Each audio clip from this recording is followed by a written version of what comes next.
Sierra Leone Africa के west coast में बसा एक छोटा सा देश है जहां पर 1961 तक ब्रिटिश रूल चला। एक बार ब्रिटिश के जाने के बाद यहां अलग अलग कबीलों में संघर्ष शुरू हो गया और 1991 आते आते ये संघर्ष सिविल वॉर में बदल गया। 30 साल तक चलने वाला इस युद्ध में कई सारे आतंकवादी संगठन उभर कर सामने आए। इनमें से सबसे खतरनाक और बेरहम ग्रुप माना जाता है रुफ, यानी कि रेगुलेशंस यूनाइटेड फ्रंट। रुफ बदनाम था लोगों का कत्लेआम करने के लिए, औरतों का रेप करने के लिए और छोटे छोटे मासूम बच्चों को ड्रग्स की आदत लगाकर आतंकवादी बनाने के लिए। रुफ का ये खतरनाक चेहरा दुनिया के सामने तब आया जब 5 जनवरी 1999 को रुफ ने सिएरा लियोन की राजधानी फ्री टाउन पर हमला कर दिया।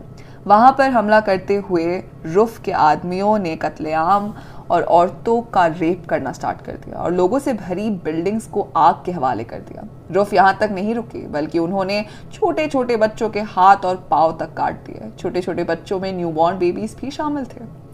रुफ के ये कत्लेआम 7 दिनों तक चला और 12 जनवरी 1999 को जाकर रुका। इस इंसिडेंट के बाद यूनाइटेड स्टेट्स की नींद खुली और उसने वहां पर नेगोशिएशन स्टार्ट कर दी। कुछ महीनों के नेगोशिएशंस के बाद सिएरा लियोन की सारी पार्टीज के बीच में एक एग्रीमेंट साइन हुआ जिसका नाम था द लोम एग्रीमेंट। इस एग्रीमेंट के तहत सभी आतंकवादियों को अपने हथियार यूनाइटेड स्टेट्स के सामने सरेंडर करने होंगे, यानी कि ना उन्हें अरेस्ट किया जाएगा ना ही वो सरेंडर करने वाले थे, सिर्फ अपने हथियार यूनाइटेड स्टेट्स को देने वाले थे।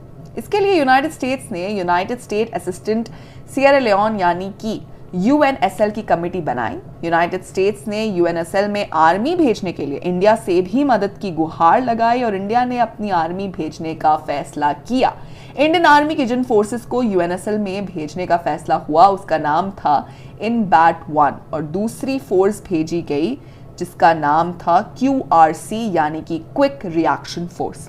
इंडियन फोर्सेस दिसंबर 1999 तक सिएरा लियोन में इंडीज हो चुकी थी और अप्रैल 1999 तक उनकी 200 कंपनियों को रुफ के डोमिनिक एरिया जैसे दारू और कैलाहुन डिप्लॉय भी किया जा चुका था। यूनाइटेड स्टेट्स के इस मिशन का कमांडर भी इंडियन आर्मी के एक ऑफिसर को ही चुना गया था जिनका नाम है मेजर जनरल VK जेटली। उसी टाइम ये लेफ्टिनेंट जनरल हुआ करते थे। इनका ऑब्जेक्टिव था आतंकवादी से हथियार दिलवाना और सिविलियन को सुरक्षित करना और उन्हें मेडिकल इक्विपमेंट प्रोवाइड करवाना।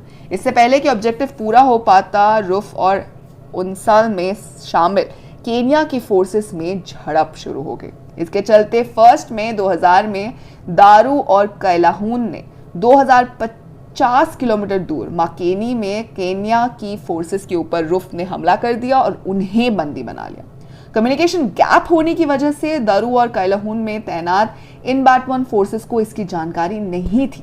अगले दिन INBAT-1 और रुफ के बीच में कैलाहुन में मीटिंग होने वाली थी। इस इंसिडेंट से अनजान INBAT-1 के ऑफिसर कमांडर रुफ के पास पहुंचे जहां रुफ उन्हें पहले ही पकड़ने को तैयार था। जैसे ही वहां पर पहुंचे उन्हें हथियार डालने पर मजबूर कर दिया गया और उन्हें भी हॉस्टेज बना दिया गया। चारों तरफ से घिरे होने के बावजूद INBAT-1 के ऑफिसर ने हथियार नहीं डाले और वो बातचीत करते रहे रुफ के साथ। कुछ दिनों की बातचीत के बाद रुफ INBAT-1 के ऑफिसर्स को छोड़ने के लिए राजी हो गया, लेकिन अभी भी USAL में INBAT-1 के जवान चारों तरफ से रुफ से घिरे हुए थे। इंडियन गवर्नमेंट ने यूनाइटेड नेशंस, ब्रिटेन और जो बाकी के देश थे जिनकी आर्मी UNSL में शामिल थी उन सब से बातचीत करना शुरू कर दिया और इंडिया ने आइडिया रखा मिलिट्री ऑपरेशन को ऑफेंसिव करने का। यूनाइटेड नेशन अभी इस बारे में सोच रहा था कि तभी इंडिया के लीडरशिप में ब्रिटेन और बाकी के देश मिलिट्री ऑपरेशन करने के लिए तैयार हो गए। यह ऑपरेशन 5 फेज में किया जाना था। हर फेज में इंडिया की भूमिका बहुत ज्यादा थी और बहुत ही ज्यादा इंपॉर्टेंट थी। इस ऑपरेशन के बाद इंडियन आर्मी और इंडियन एयरफोर्स दुनिया को अपनी स्ट्रैटेजी प्लानिंग का लोहा मनवाने वाली थी, लेकिन इस ऑपरेशन को सक्सेसफुली करने में बहुत सारी प्रॉब्लम्स थी, जैसे सिएरा लियोन की ज्योग्राफी, हॉस्टेजेस कैंप्स की डिटेल एक्सेट्रा एक्सेट्रा। ये सारी इंटेलिजेंसी वाली काम दिए गए इंडिया की 2nd पैरा फोर्स को। हालात इतनी खराब थी कि पैरा फोर्सेस के पास सिएरा लियोन का ज्योग्राफिकल मैप भी नहीं था, इसीलिए 2nd पैरा फोर्स के कमांडो टूरिस्ट मैप और बेसिक इंस्ट्रूमेंट जैसे सैटेलाइट फोन के साथ गेटअप चेंज करके रुफ के कैंप में एंटर हो गए और उन्होंने इंटेलिजेंस गैदर करनी स्टार्ट कर दी। सेकंड पैरा फोर्स के कमांडो 24/7 सैटेलाइट फोन से इन बैकमॉन से कंडक्टेड थे और सारी इंटेलिजेंस दे रहे थे। इंडिया की सेकंड पैरा फोर्स के द्वारा कलेक्ट की गई इस इंटेलिजेंस के दम पर ही ये मिशन सक्सेसफुल होने वाला था। 15 जुलाई को सुबह 6 बजे इंडियन एयरफोर्स ने 80 पैरा कमांडोज को दुश्मन की टेरिटरी में उतार दिया।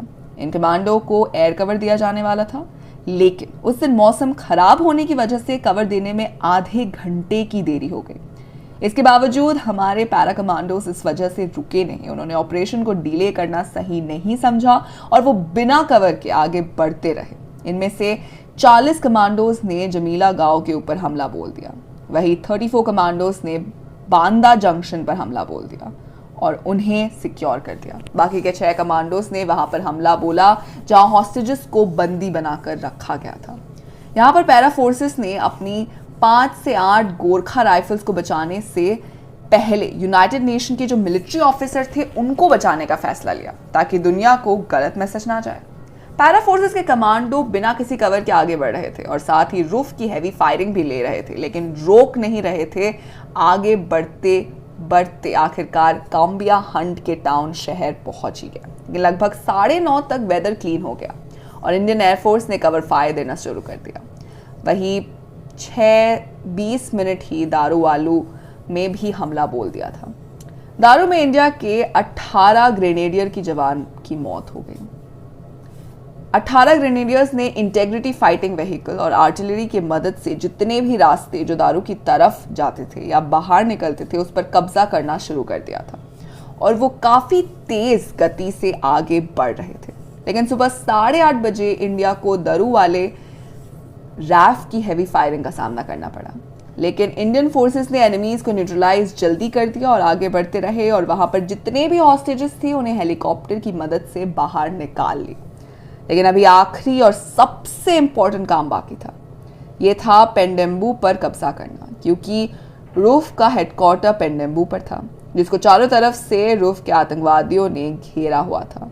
इसके ऊपर आरपीजी लगी हुई थी, एलएमजी लगाई गई थी और इसे एक किले के भांति सिक्योर किया गया था। दोपहर को ठीक 1 बजे इंडियन एयरफोर्स 5 बार हेडक्वार्टर्स के ऊपर से गुजरे, गोलियां बरसाते हुए और कुछ मिनटों में जितनी भी सुरक्षा प्रोटेक्ट कर रहे थे हेडक्वार्टर्स को वे धूल में मिट गई।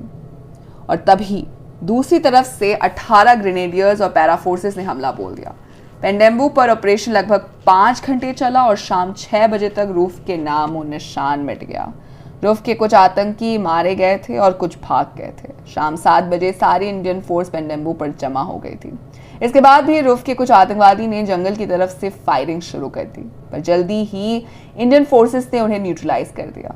अगला दिन 16 जुलाई की सुबह इंडियन फोर्सेस ने रूफ के जितने भी बंकर्स थे उन्हें डिस्ट्रॉय कर दिया और अपने सभी वीर जवानों के साथ सियरा लियोन से निकल गया। इस मिशन की सक्सेस के बाद कई इकोनॉमिक पंडितों ने यूनाइटेड स्टेट्स को इंडिया से सीखने की सलाह दी। इंडिया ने जहां पूरा मिशन बहुत कम खर्चा करके पूरा किया और इकोनॉमिक्स पंडित का मानना था अगर ये मिशन इंडिया की जगह अमेरिका करता तो अमेरिका इंडिया से 10 गुना ज्यादा पैसा खर्च करता। और इस मिशन को पूरा करके इंडियन आर्मी और इंडियन एयरफोर्स ने पूरी दुनिया को अपनी स्ट्रैटेजी, प्लानिंग और असीम ताकत का परिचय करवाया। तो दोस्तों, इस ऑपरेशन से हो सकती है रैम्बो फिल्म इंस्पायर्ड। तो आप हमें बताइए कि आपको रैम्बो की ये जो प्रोबेबल कहानी हमने आज आपको सुनाई है वो कैसी लगी। साथ ही अगर आपको वीडियो पसंद आई हो तो इसे लाइक कीजिए, दोस्तों के साथ शेयर कीजिए और फिल्मी दुनिया से जुड़े रहने के लिए सब्सक्राइब कीजिए हमारे चैनल बॉलीग्राज स्टूडियोज को।